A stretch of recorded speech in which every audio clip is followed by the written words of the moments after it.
Hello guys, আসসালামু আলাইকুম। তোমরা সবাই কেমন আছো? চলে এসেছি ইসিমা ব্লগসের নতুন আরেকটি ব্লগ নিয়ে। আজকে ইসিমার নানা বাড়িতে কি কি রান্না হবে তাই তোমাদের দেখাবো।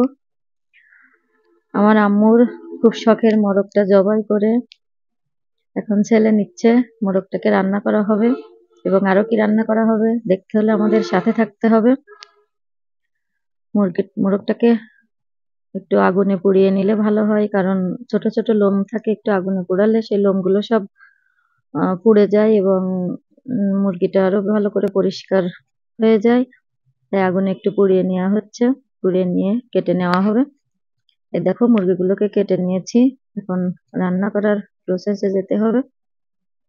আসলে গতকালকে তোমাদের দেখিয়েছিলাম সেমাই পিঠা বানানো। আসলে এটা একসঙ্গেই রান্না করা হয়েছে, কিন্তু ভিডিওটা অনেক লং হয়ে যাবে, যার জন্য তোমাদের একসাথে দেখাতে পারিনি, তাই আলাদা পার্টে দেখানো হলো।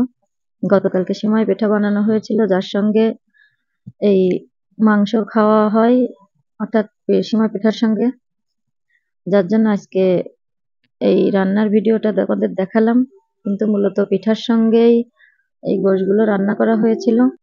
মোরগের মাংসটা রান্না হয়ে গেলে তারপর আরো একটি মাংস রান্না করা হবে। দেখতে হলে আমাদের সাথে থাকতে হবে। যে মোরগের মাংস প্রায় রান্না শেষ, এখন অন্য একটি মাংস রান্না করা হবে, তার আবার প্রসেস চলতেছে, তোমাদের শর্টকাটেই দেখিয়ে দিলাম। আসলে আমরা এমনি মশলা অনেক কম খাই, কম মশলা দিয়েই রান্না করা হয়। জিরে বাটা, আদা রসুন পেঁয়াজ শুকনো মরিচ একসঙ্গে বেটে তারপর একসাথে কষিয়ে এখন রান্না করা হবে। যে দেখো মশলাটাকে একটু পানি দিয়ে কষিয়ে নেওয়া হচ্ছে। মশলাটা কষানো হয়ে গেলে তার ভিতর মাংসগুলো ঢেলে কষিয়ে তারপর রান্না করা হবে। দেখো গোশগুলো দিয়ে দেওয়া হচ্ছে এখন। গাইস, আমরা নতুন ইউটিউব চ্যানেলে এসেছি, তোমরা যদি আমাদের পাশে না থাকো তাহলে আমরা বেশি দূর এগোতে পারবো না।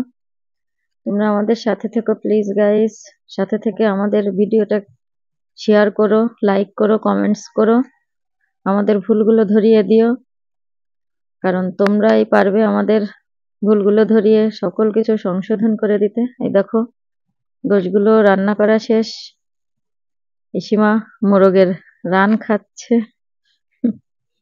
দেখো মোরগের রানটা অনেক বড় করে কাটা হয়েছে ইসিমাকে খাওয়ানোর জন্য।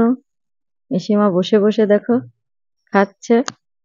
গাইস, তোমরা আমাদের সাথে থেকো, আমাদের ভিডিওগুলো দেখো, শেয়ার করো।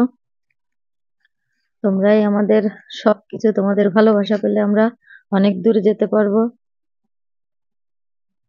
ইসিমা ছোট্ট মেয়ে আমার, তোমরা সবাই ওর জন্য দোয়া করো, সেজন্য অনেক বড় হতে পারে। আজকে এ পর্যন্তই।